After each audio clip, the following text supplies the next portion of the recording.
दिग्विजय सिंह राहुल गांधी से कुछ कहना चाहते हैं इस पूरे विवाद में। ये मैं पिछली बार एक आध बार कट गया था, ये कटना नहीं चाहिए। इस पूरे विवाद में जानते हैं क्या निकलकर सामने आ रहा है?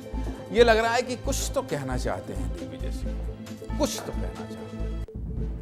कह नहीं रहे हैं, वो जो कह रहे हैं वो सुर्खियां बन जा रही है, लेकिन कुछ तो कहना चाहते हैं, या इशारों में कहना चाहते हैं या मैसेज देना चाहते हैं, पर कुछ तो कहना चाहते हैं। कोई गाना नहीं है, मुझे कुछ कहना है।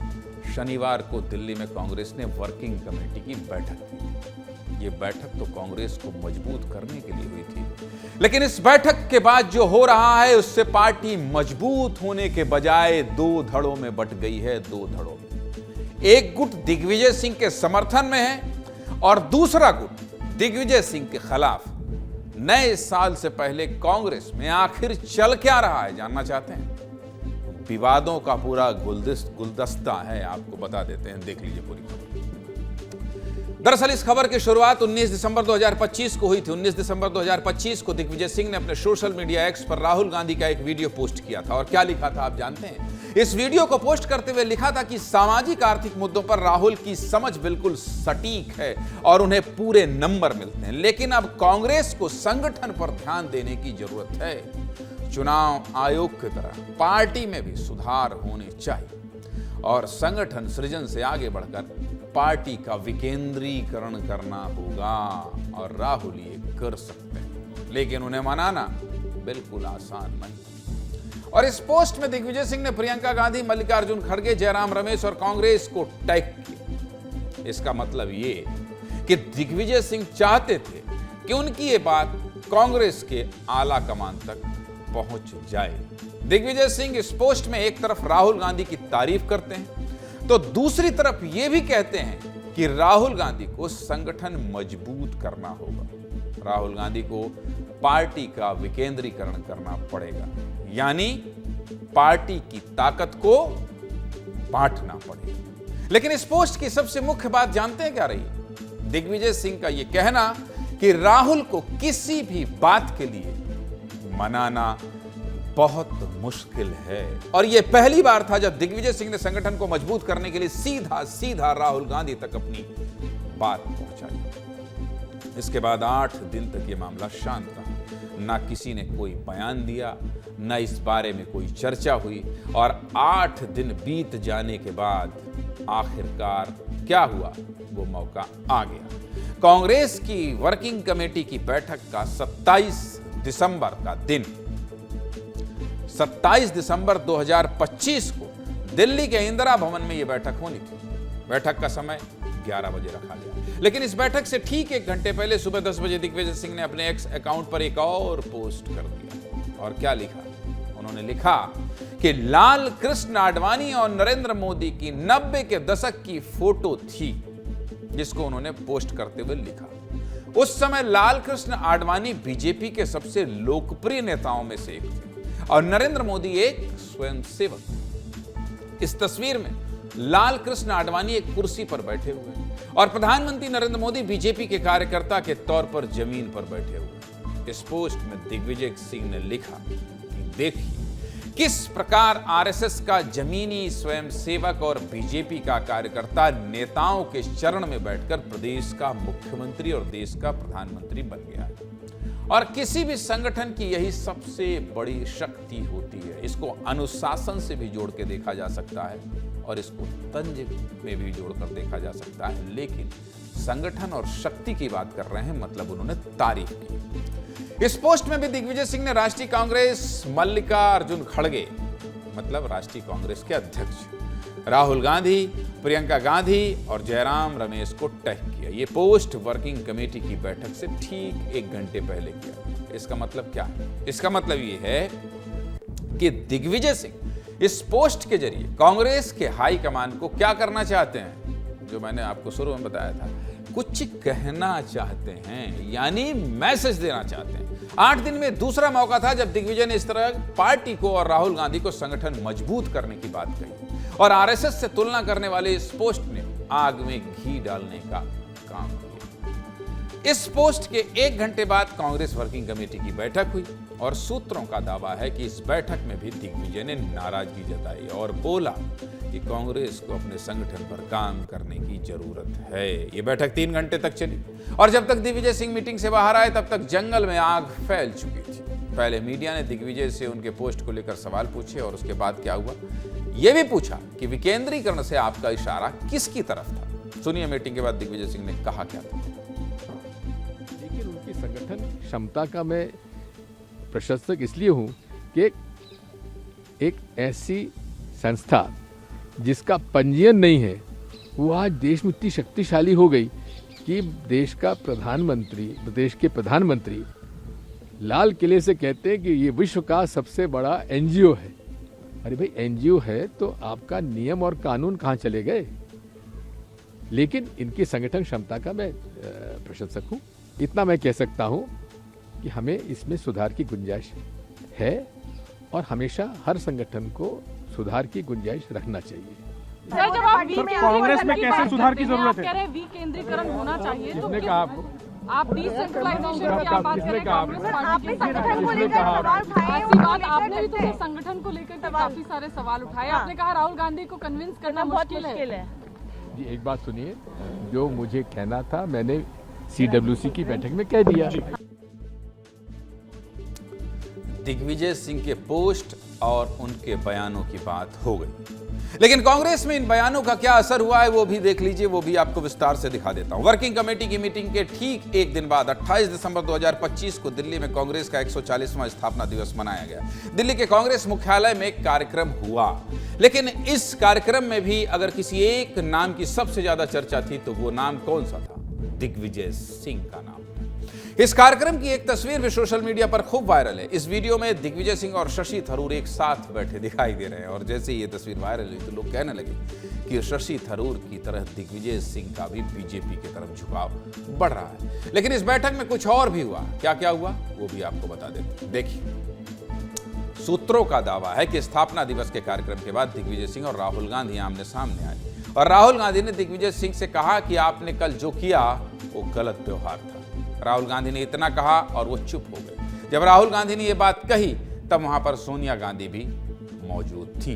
इतना ही नहीं, स्थापना दिवस के इस कार्यक्रम में कांग्रेस के अध्यक्ष मल्लिकार्जुन खड़गे ने दिग्विजय सिंह का नाम लिए बिना मंच से ये बात कही कि कांग्रेस ने कभी धर्म के नाम पर वोट नहीं मांगे और ना ही मंदिर मस्जिद के नाम पर नफरत फैलाई। और इस बयान से उनका इशारा दिग्विजय सिंह की तरफ ही था। सुनिए मल्लिकार्जुन खड़गे ने कहा क्या था। जो कहते हैं कांग्रेस खत्म हो गई है, उन्हें बताना चाहता हूं हमारे पास सत्ता कम हो सकती है लेकिन हमारी रीढ़ अभी भी सीधी है। कभी धर्म के नाम पर वोट नहीं मांगा। कांग्रेस ने कभी मंदिर मस्जिद के नफरत नहीं फैलाई। कांग्रेस जोड़ती है, बीजेपी तोड़ती है। खड़गे ने बिना नाम लिए दिग्विजय सिंह की आलोचना की तो बाकी कांग्रेस के सांसदों ने कांग्रेस दफ्तर से बाहर निकलकर दिग्विजय का समर्थन कर दिया और यहीं से कांग्रेस पार्टी 2 धड़ों में बट गई। शशि थरूर, TS सिंहदेव, सलमान खुर्शीद और तारिक अनवर जैसे सीनियर कांग्रेस नेताओं ने दिग्विजय सिंह के बयान का समर्थन किया।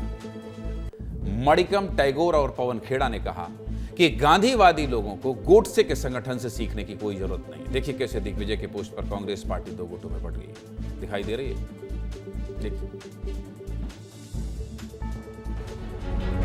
लेकिन उनकी संगठन क्षमता का मैं प्रशंसक इसलिए हूं कि एक ऐसी संस्था जिसका पंजीयन नहीं है वो आज देश में इतनी शक्तिशाली हो गई। दिग्विजय सिंह ने RSS की तारीफ नहीं की है। कभी सारी उम्र हो गई RSS की मुखालफत करते हुए, तारीफ कैसे करेंगे? RSS की आइडियोलॉजी के बारे में तो बात ही नहीं की है। वो ये कहा कि कांग्रेस को भी इसी तरह जमीरी संगठन खड़ा करना पड़ेगा जिस तरह से RSS ने खड़ा किया है। तो इसमें कोई ऐसी आपत्तिजनक बात तो मुझे नहीं दिखाई पड़ती है। वो संगठन अलकायदा जैसे एक संगठन है। अलकायदा एक नफरत का फैलाती है, आतंक का फैलाती है, वो भी ऑर्गेनाइज्ड है, उससे कोई सीखने के लिए जरूरत नहीं होती है। जी, मैं भी चाहता हूं कि हमारे संगठन जरा से मजबूत हो और हमारे संगठन के अंदर तो डिसिप्लिन होना ही चाहिए। हम तो आरएसएस का विरोध करते हैं, दिग्विजय सिंह आरएसएस का विरोध करते हैं, माननीय राहुल गांधी आरएसएस का विरोध करते हैं। अगर उन्होंने कोई विशेष भाषा का प्रयोग किया है तो समझना चाहिए कि उनका संदर्भ क्या था, उनका निशाना क्या था, वो करना क्या चाह रहे थे। संघ से सीखने लायक तो कुछ है नहीं। ऐसे संगठन जो गोडसे के लिए जाने जाते हो, वो गांधी के संगठन को क्या सिखाएंगे? दिग्विजय सिंह जी का जो मंतव्य है वो पूरा मामला ये है कि संगठन मजबूत कैसे हो। सबकी समीक्षा होती है, बीजेपी कांग्रेस की समीक्षा करता होगा, अन्य दलों की समीक्षा करता है, तो वो उस प्रकार की बातें हैं कि कहाँ क्या हो रहा है उसको देखें और किसी के नकल करने की कहीं मुझे नहीं लग सकता कि दिग्विजय सिंह जी का आशय रहा होगा।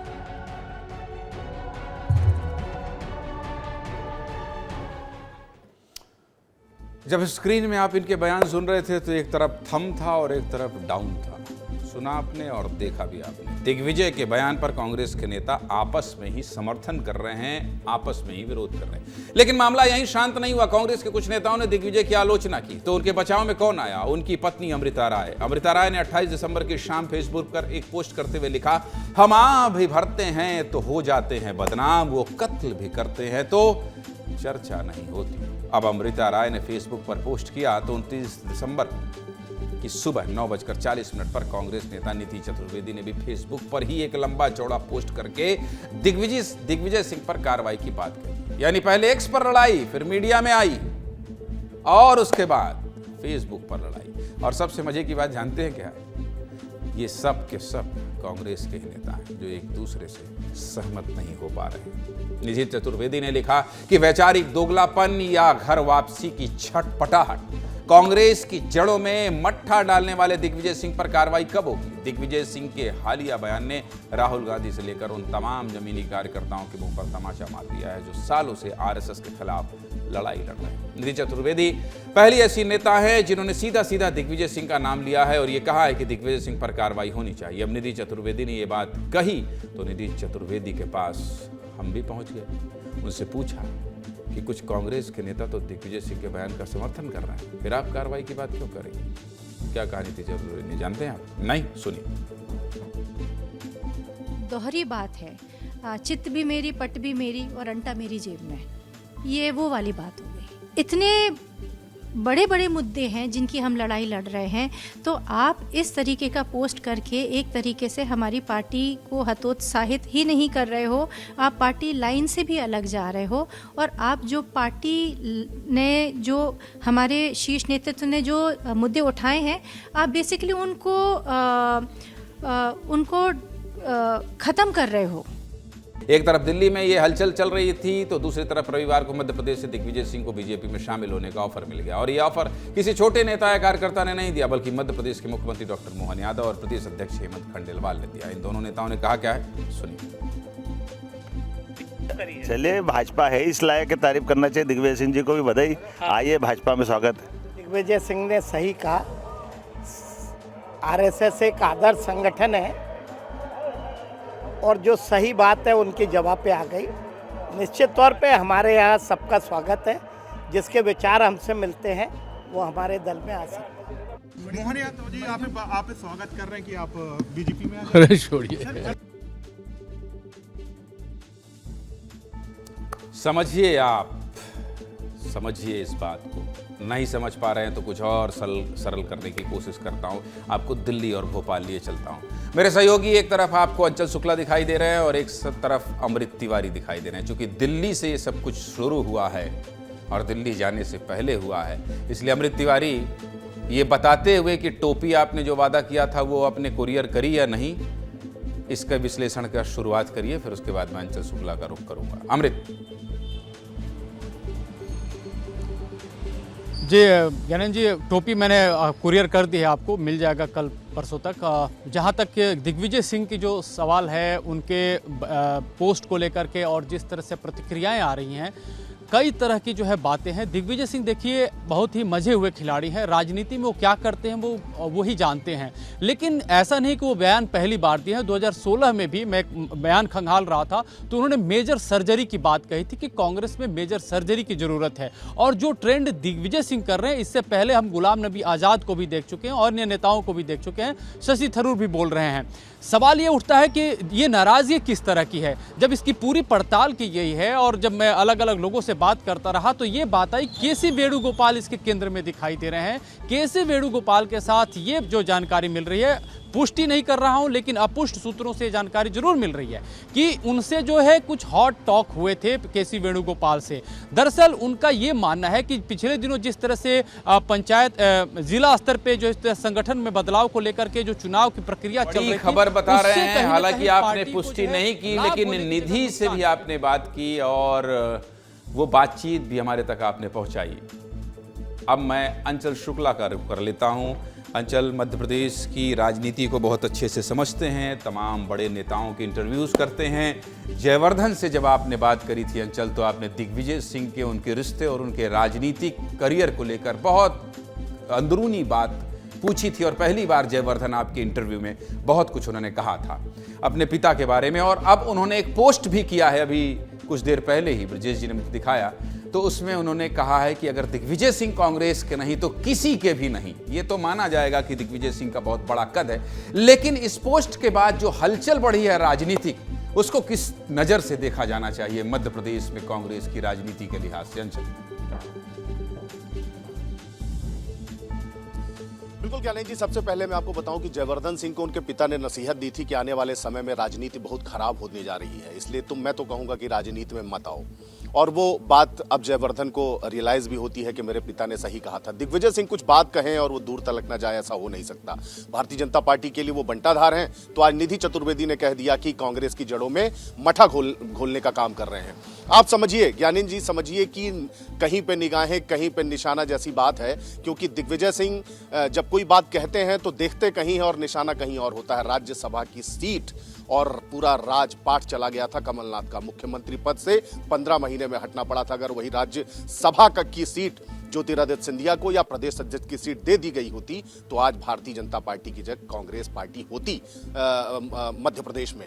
लेकिन देखिए, ये सब सत्ता का ही लालच है और जून में एक बार फिर से मध्य प्रदेश की 1 या 2 सीट खाली हो रही हैं और उसकी चाहत रखने वालों में सबसे पहले नंबर पर आते हैं दिग्विजय सिंह। और वो बताना चाह रहे हैं, जताना चाह रहे हैं अपने आला कमानों को कि दिग्विजय सिंह हूं मैं दिग्विजय सिंह हूं। 10 साल तक मध्य प्रदेश के मुख्यमंत्री रहे हैं और आज भी कांग्रेस के जितने भी नेता हैं उनमें अगर कार्यकर्ताओं के बीच में सबसे मजबूत जड़ें किसी की हैं तो वो सिर्फ और सिर्फ दिग्विजय सिंह की हैं। और दिग्विजय सिंह अपनी होने का एहसास जताना चाह रहे हैं। क्यों? उन्हीं दिग्विजय सिंह ने जो कहते हैं कि भारतीय जनता पार्टी एक संगठन नहीं है, राजनीतिक दल नहीं है, एक गिरोह है, उनको अब उसी भारतीय जनता पार्टी में सब कुछ अच्छा लगने लगा, उन्हीं के पद चिन्हों पर चलने की बात कर रहे हैं। तो दिग्विजय सिंह को इतने आसानी से समझ लेना ज्ञानेश जी, ना तो हमारे बस की बात है और ना ही राजनीतिक पंडितों की बस की बात है। ये तो पार्टी के भीतर के वो लोग समझ नहीं रहे होंगे। बिल्कुल सही कहा शुक्ला जी, आपने बिल्कुल सही कहा कि अगर आप ये सोच रहे होंगे कि नहीं वो ये जो कह रहे हैं वही करने जा रहे हैं, तो ऐसा कुछ नहीं है। दिग्विजय सिंह राजनीति के बहुत माहिर खिलाड़ी हैं।